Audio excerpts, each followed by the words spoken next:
E a nossa primeira panelista, que eu vou convidar, a doutora Sheila Martins. Muito obrigado pela presença. A doutora Sheila, que já participa do fórum há bastante tempo também, que é presidente tanto da Rede Brasil AVC, como da World Stroke Organization, e vai poder aqui compartilhar conosco uma experiência bastante importante em Porto Alegre, né, respondendo a essa pergunta: é possível prevenir e reduzir mortes por AVC através da atenção primária? O que, né, há alguns anos parecia quase uma pergunta impossível, né, de se fazer. O que tem AVC a ver com a atenção primária? Né? Mas acho que a doutora Sheila aí saiu na frente com modelos muito importantes e que ela vai poder compartilhar conosco. Obrigada, Mark, pelo convite. É sempre um prazer estar aqui. E, na verdade, realmente é isso, né? A gente, como especialista,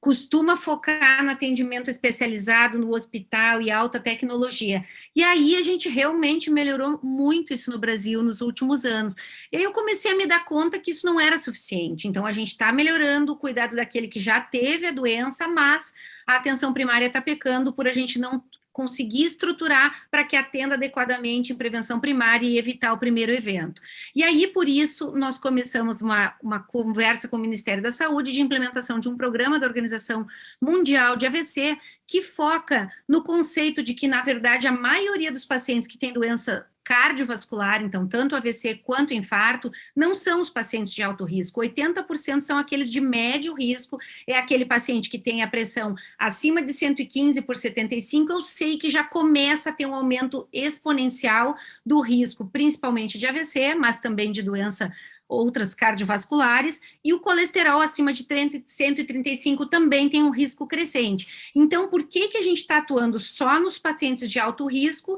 se a gente sabe que muitos de médio e baixo risco também vão ter a doença? A ideia é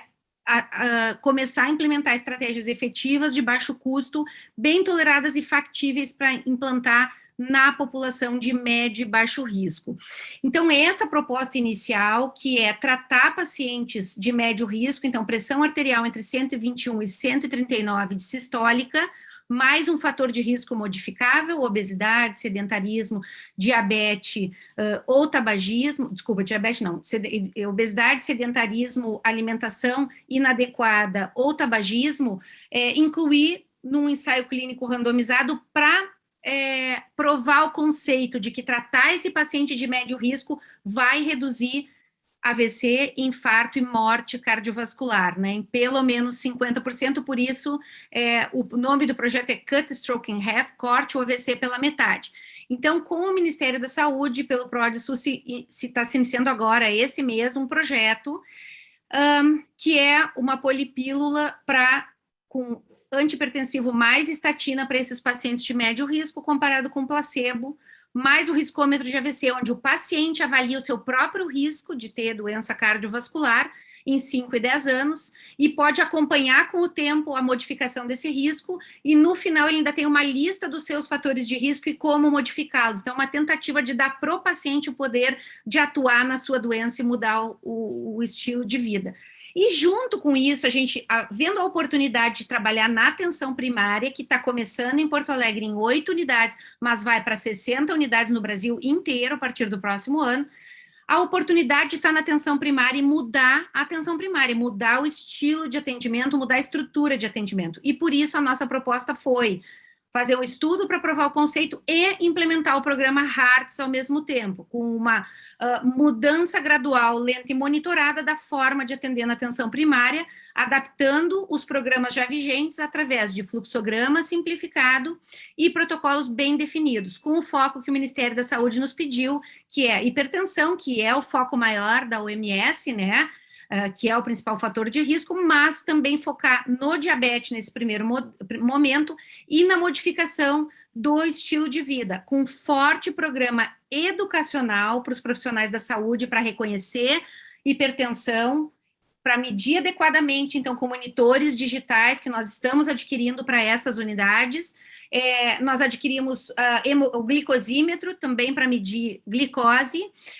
e agora nós estamos implementando, que não é do HEARTS, mas é uma iniciativa nossa de implementar com o point of care, avaliação de fibrilação atrial, então é screening de fibrilação atrial, porque esse é um grande gargalo, né? Identificação dos fatores de risco é o passo 1 para a gente pensar em tratar. Então, todo mundo que chega na atenção primária, ao invés de só acolhimento, medir pressão arterial, mede pressão arterial, coloca o dedinho para ver se não tem fibrilação atrial e responde algumas perguntinhas, porque a gente já vai definir se esse paciente já tem indicação de ir para o HEARTS e fazer tratamento, tanto prevenção primária quanto secundária, ou é um paciente de médio risco que vai para o ensaio clínico randomizado para provar o conceito de que tratar o paciente de menor risco também vai diminuir desfechos. Tudo isso com monitoramento de todos esses pacientes. A ideia é, na unidade de saúde que a gente estiver atuando, monitorar todos os pacientes que chegam lá para os fatores de risco cardiovasculares, pressão arterial,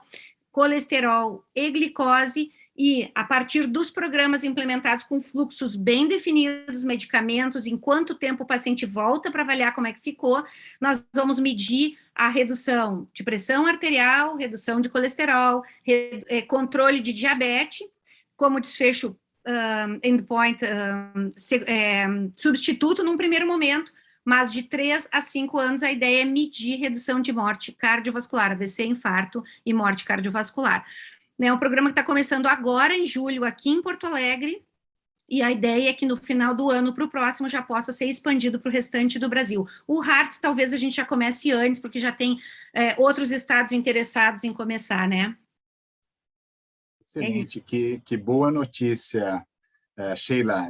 e com certeza, acho que o que a gente espera é que o quanto antes, né, mais estados, mais unidades básicas, aí incorporem esses programas com um potencial incrível, né? Acho que o que me chama bastante atenção disso que você descreveu é que a pessoa que não vai para o HEARTS, ela vai para um outro programa, né? Então, se faz esse screening, né, esse levantamento do risco dela, e se ela tem um risco médio, ela não é simplesmente dispensada, ela vai para um outro programa para que também ela possa